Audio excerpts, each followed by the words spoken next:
First tonight at 10, we're following new brutal details of a domestic violence suspect who was shot by Renton Police earlier this month. The suspect was charged after police say he attacked a woman at her home in front of her teenage daughter. Good evening and thanks for joining us for the news at 10. I'm David Rose. And I'm Neil Wong. Sabir Rayford has the night off. Fox 13's Frankie Thompson reviewed court documents and is learning the vicious assault is only part of his extensive criminal history.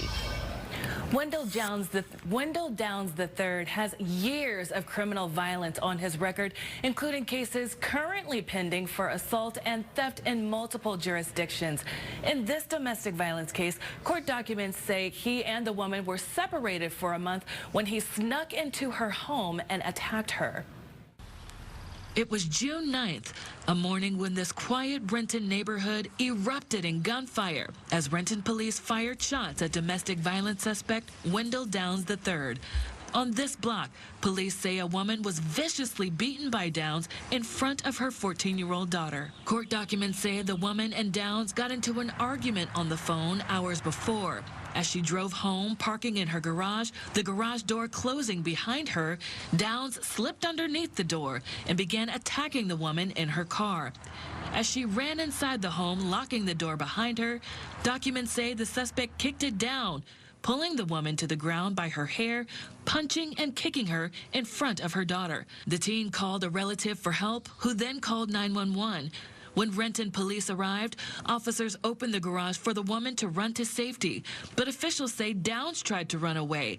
That's when detectives say officers shot him, but the suspect got into his car and drove off before officers chased him down and arrested him.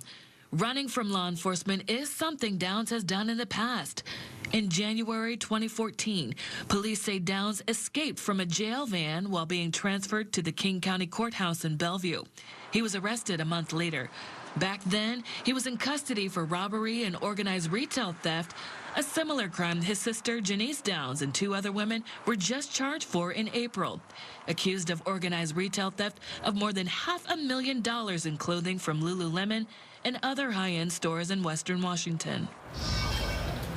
King County prosecutors say Downs has not been convicted for domestic violence, but say there is a protection order for a different victim that has been reissued multiple times in King County Superior Court. In this recent domestic violence case, a judge set Downs' bail at more than $100,000. The Valley Independent Investigative Team continues reviewing the officer-involved shooting. Back to you.